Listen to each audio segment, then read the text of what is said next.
Jacqueline, are you ready? Yep. Okay, so Jacqueline Chong of Green Tomato. Let's give her a round of applause. Thank you. Take it away, Jacqueline. Thank you. Good afternoon, everybody. You may notice on the application it says Green Tomato, but actually I'm also representing TalkBox, and TalkBox is an R&D, originally an R&D project of Green Tomato. So today I'm actually going to share the evolution of a startup, which lots of us don't really know, but I don't mind telling you how we started and how we ended up here. So first, actually, we had a very simple idea. It's actually starting with a problem, and we want to come up with a solution.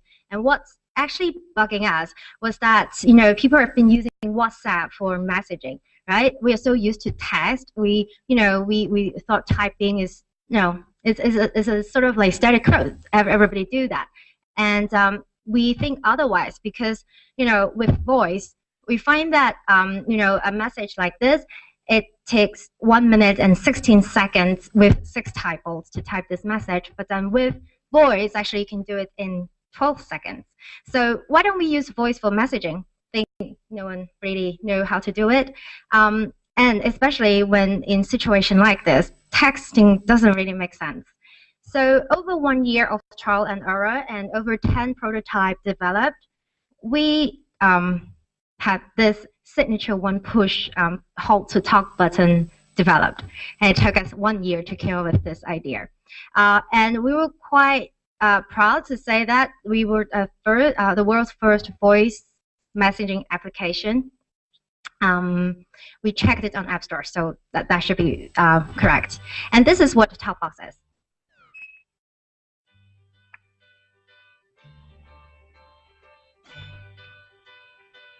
Oh, I could hide beneath the wings of the bluebird as she sings. The 6 o'clock alarm would never ring, but it rings and I rise, wipe the sleep out of my eyes. My shaven razors grow and it stings. Cheer up, sleepy Jean. Oh, what can it mean to a daydream believer and a homecoming queen? Cheer up, sleepy Jean. Oh, what can it mean to a daydream believer and a homecoming queen?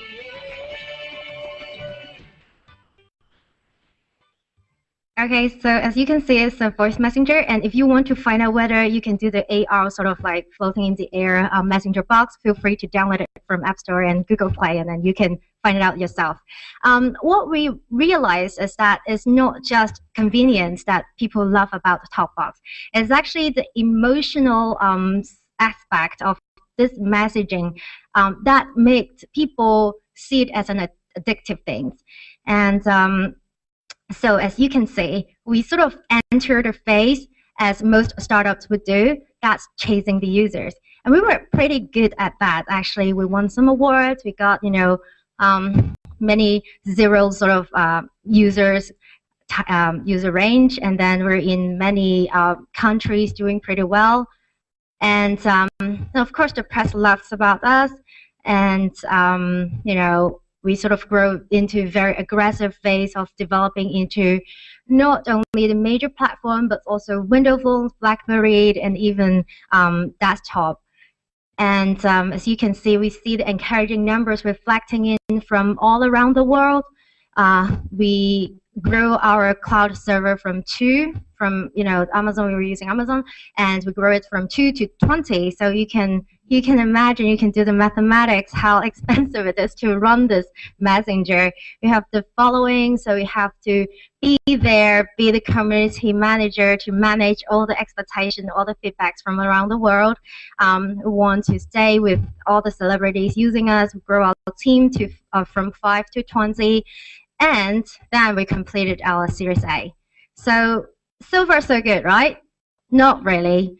we find out consumer messaging is no longer for small guys. The reason why I said it is because gradually we realized there are over 50 copycats in China. And not only that, we are very competitive, so that doesn't really intimidate us. These guys frighten us. Tencent, they have their messenger using the, voice messaging as the core function, and Neighbors Online is growing aggressively with tons of marketing dollars that, probably budget for our many years. So most people would say this game over for TalkBox. I know people are still saying that, but we sort of see it as a golden opportunity for us to rethink our own model. So we sort of evolved into a sustainable business model. The reason why we do it is because we see the trend from TalkBox, then we see major messengers incorporating that features as their killer features, and then we see like even Taobao and Weibo's messenger, they have the voice messaging function. And of course, if you use Facebook Messenger, then you will realize they have the voice messaging function as well. So that gets us thinking. Actually, maybe TalkBox may not be able to survive as a standalone messenger, but that doesn't mean that it won't be useful to other developers and other messengers. And that is the reason why we rolled out TalkBox SDK. And this is actually very good for us because then we come up with a very solid business model that we can license to people. Our first showcase actually by Apple Inc. They have an internal solution that actually incorporated TalkBox as an SDK as a voice messaging function. And we are actually exploring the opportunity to roll as an internal messenger, because even though lots of us know WhatsApp and we know other consumer apps, the internal messenger is a US 1 billion potential market. And if you think of BBM and other, big brands that goes into this market, that is the market that we want to go after. So that is our story from a consumer app to an enterprise startup, and that is TalkBox. Thank you. All right. That's a great story. Don't leave, because I think, do we have a question or two? Come on, somebody's got a question for Jackie. Yes, right here. Very interesting, because we're an enterprise app trying to go consumer, because that's where the large numbers are. Interesting to see. I mean, so can you kind of summarize what are the main reasons why you went from a consumer app to an enterprise app? Money. That's great. It's very, very costly. It's not that we don't love our users, we love them. But think about it, we survive as a free app. And the only way for us to, get the revenue or income at the end of the day is user numbers. But then user numbers at the end of the day is going to be, okay, I know all the VC story, we did that, we've been there. But, growing the number at the end of the day, they're looking for exit and then, selling it as advertising model. So for us, it doesn't really make sense, because for us to survive till that day, I'm not saying that that's not a solid model, that's valid for some application. To us, we need to sustain all the server cost, and that's very, very expensive. And I think as a startup, we would think our position and we think what our strength is. That's the decision why, hence. Excellent. Well said. Oh, Mr. Z Wong has another question. I have a comment. So I think it's fabulous. I think we need to use it as a showcase, because a lot of app developers now, because of the success of Angry Birds and all those, everybody think about consumer apps. So talk to her about, like, this is how you make money, and that's how I make money too. And this is actually this is great. We should do another conference just to learn how to make money. I mean, not just build enterprise consumer. I think that was well said. I think one of the things I think about, somebody once gave a talk at one of our conferences called "Think Like a Platform," and you guys went from having an app to thinking like a platform. No, I just want to enhance what C talked about. It would be nice, really. I mean, when you create an app, you want it to be popular. So most of the apps are free, and after you achieve a certain critical mass, how do you get money off from your customers?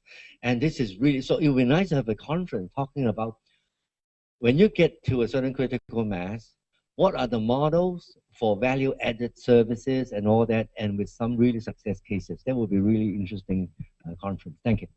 Okay, I think we've laid the groundwork for next year's conference. Jacqueline, thank you so much.